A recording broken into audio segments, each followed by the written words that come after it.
Então, gente, na aula de hoje, a gente vai iniciar o tema sobre ciclo menstrual, né? A gente pegou e na aula passada, a gente falou um pouco sobre as mudanças físicas que acontecem, as mudanças hormonais, a gente falou sobre progesterona, sobre testosterona, sobre as partes do sistema genital masculino. Bom dia, professor. Oi? Rapaz, A página que a gente vai hoje é a página 17. Página 17. Que até a página 16 a gente já viu na aula passada. E aí hoje a gente vai iniciar falando um pouco sobre o ciclo menstrual, né? Que ocorre nas meninas. Então a gente tem vai essa ser só parte. um horário, né, professor? Hoje é só um horário, isso. 9h40 a gente encerra. Porque aí vocês têm outras aulas ainda hoje. Então, lá no útero, a gente viu, né, as partes do sistema genital feminino, viu que as partes do sistema genital feminino é composto pelo pudendo, que é a parte externa, que é a parte de fora, e a parte de dentro é composta pelo canal vaginal, útero, tubas uterinas e ovários. Hoje a gente vai focar só no útero. Depois que passa o canal vaginal, a gente tem o útero. Nesse útero, na parte interna do útero, tem o endométrio, que é uma camada de tecido.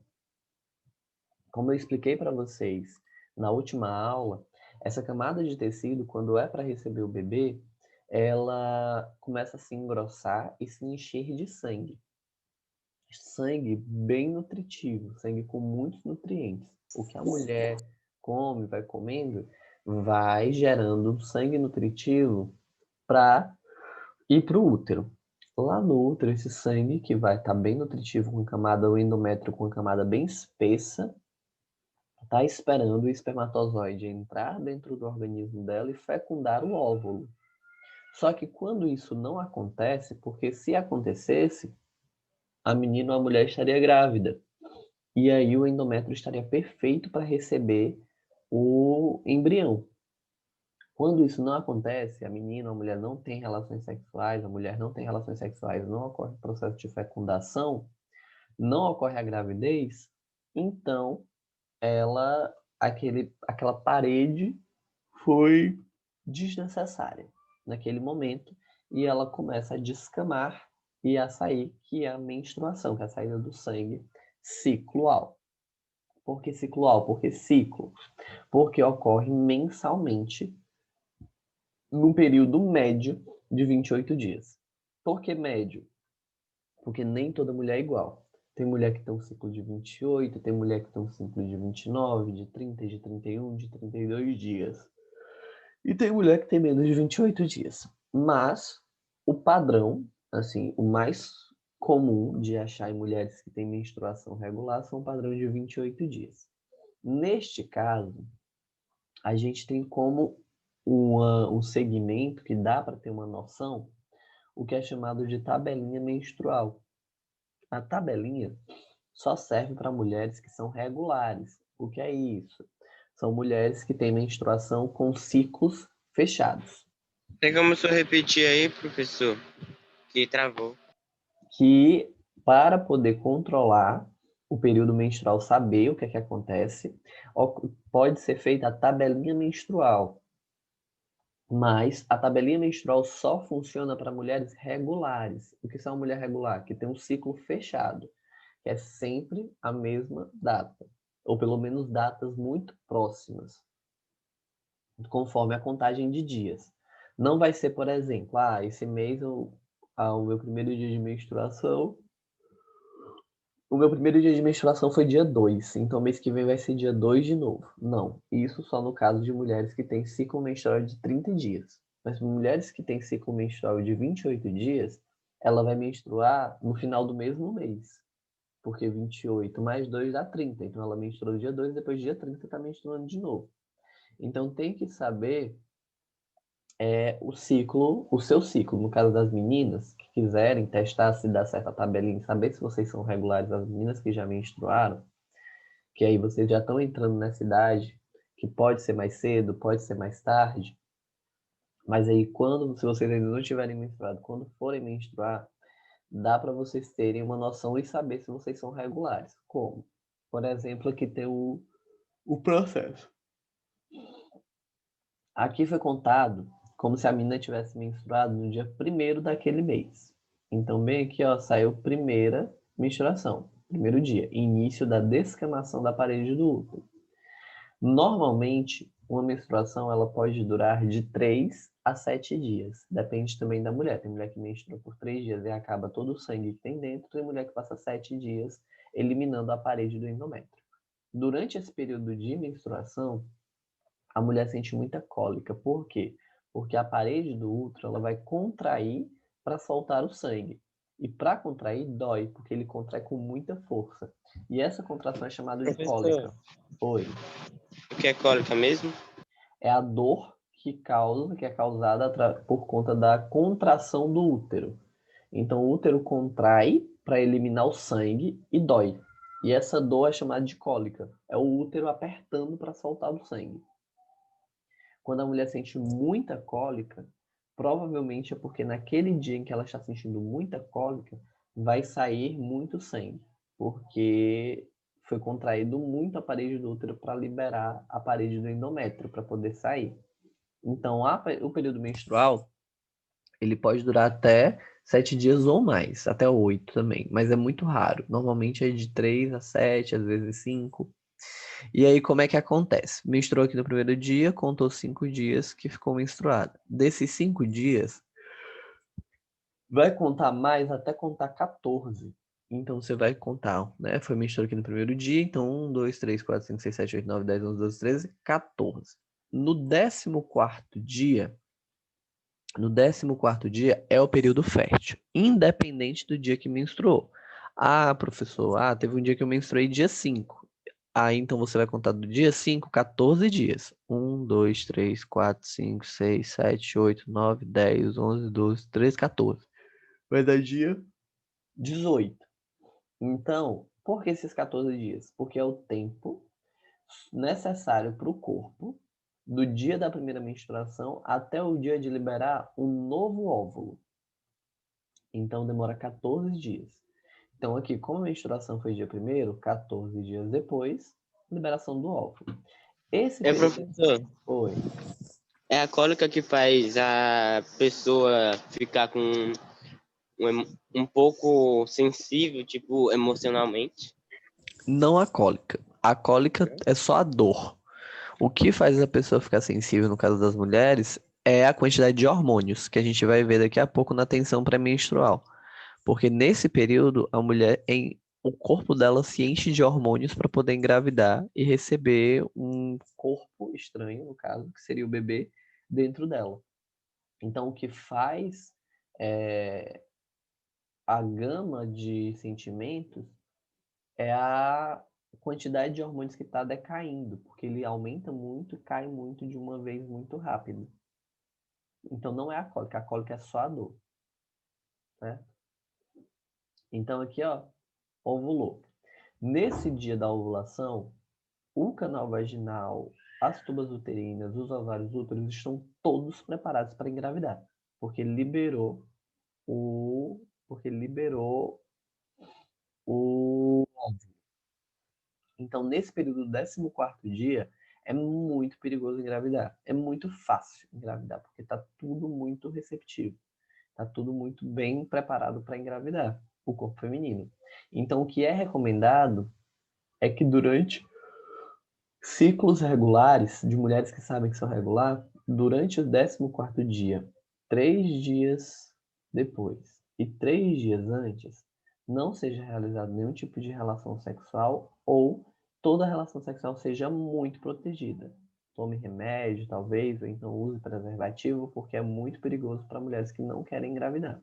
Já para mulheres que querem engravidar, esse dia é o melhor dia, porque é muito fácil de engravidar quando o óvulo é liberado. Por que 3 dias? Porque é o tempo suficiente para o óvulo morrer.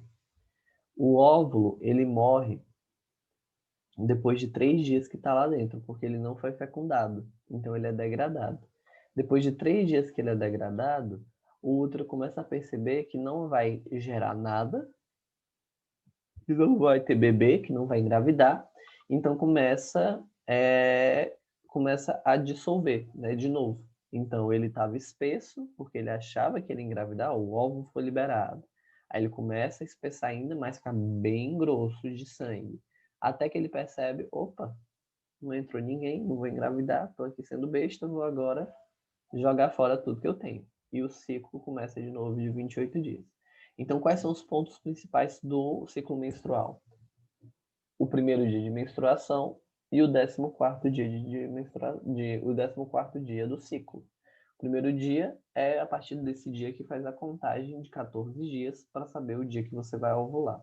E depois desse 14º dia, você faz a contagem de mais 14 dias para saber quando você vai menstruar de novo. Então, normalmente um ciclo de 28 dias a cada menstruação.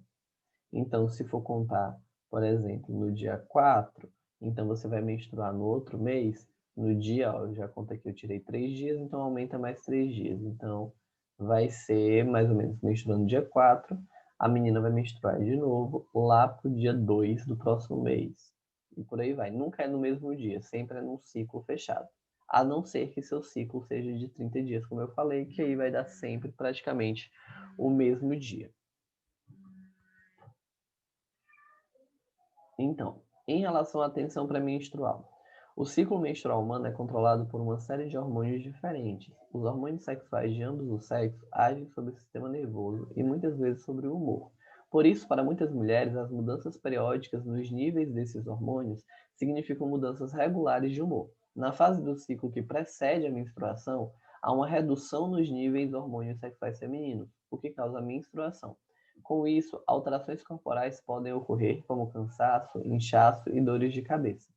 Nesta etapa, algumas mulheres podem também se sentir mais sensíveis e irritáveis, entre outros sintomas. Pesquisadores apontam que as mudanças de humor relatadas por milhares de mulheres nas fases pré-menstrual estão associadas à oscilação da produção de um neurotransmissor chamado de serotonina ao longo do ciclo. Essa substância atua sobre o humor e a sensação de bem-estar. Níveis baixos de serotonina podem levar à tristeza e depressão, além de irritabilidade. No período pré-menstrual, os níveis de serotonina diminuem. Então, o que eu falei, não é a quantidade em excesso, e sim a diminuição dos hormônios. No período em que a mulher está preparando-se para engravidar, que isso é todo mês, há um aumento muito grande de todos os hormônios, e entre eles, como está falando aqui, a serotonina. Quando chega próximo ao período menstrual, todos esses hormônios que estavam altos decaem de uma vez porque se viram como desnecessários. Só que com a queda de todos esses hormônios, inclusive da serotonina, que é responsável pela felicidade, cai muito rápido, então a mulher fica triste, irritada, sem, fica às vezes meio dispersa.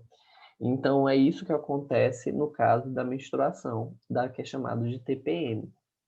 Não é frescura, porque realmente é cientificamente comprovado em que mulheres, no período menstrual, elas estão mais sensíveis por conta da quantidade de hormônios. Então, é uma característica normal do corpo feminino. E a cólica, como eu falei, que eu já expliquei, né, eu adiantei da cólica, ou também chamada de dismorreia, são dores e incômodos na região baixa, próxima à pelvis, ocasionadas pela contração do útero, né, que eu já expliquei para vocês em relação à cólica. E cistos ovarianos e síndrome do ovário policístico. Isso são doenças que acontecem, que podem acontecer no ovário. Os cistos podem ocorrer em mulheres pré-puberdade, desde a pré-puberdade. Geralmente fazem parte de um processo natural, denominados de cistos foliculares. Estes são formados por ovócitos em desenvolvimento que acumulam líquido ao seu redor, tendo maior dimensão. Normalmente, esses cistos regridem espontaneamente, não é algo que precisa se preocupar. E ainda tem os cistos assintomáticos, que regridem espontaneamente, mas sempre que houver sintomas como dor abdominal, é necessário procurar um médico. Enquanto que a síndrome dos ovários policísticos podem ocorrer cistos ovarianos em diversos locais. Esse não é o único critério para definir a síndrome, pois existem casos em que os cistos eles não são visíveis. É necessária a presença de dois dos seguintes critérios para estabelecer a síndrome: períodos menstruais irregulares, incluindo a não produção de ovócitos, aumento da produção de hormônios masculinos e exames de imagem com ovário policístico. Então, se você não tem um ciclo regular, se você tem um ciclo irregular, no mês vem no início do mês, aí demora 1 mês e meio para vir, ou então com 15 dias você está menstruado de novo, ou alguma coisa assim, pode ser que você esteja algum problema no seu ovário, em que o óvulo está sendo liberado rápido ou está demorando muito para ser liberado. Então, é bom fazer um exame para saber se você tem algum cisto no ovário. Se tiver, ele vai passar algum remédio para você tomar para poder degradar o cisto. E volta a ter, talvez, um ciclo menstrual regular, certo? Deixa eu só aqui para dar início, antes de acabar o horário, dar início lá nessa parte final da página 23 da temática 4, que aí a gente encerra o módulo, esse módulo 5 já na segunda-feira, na nossa próxima aula.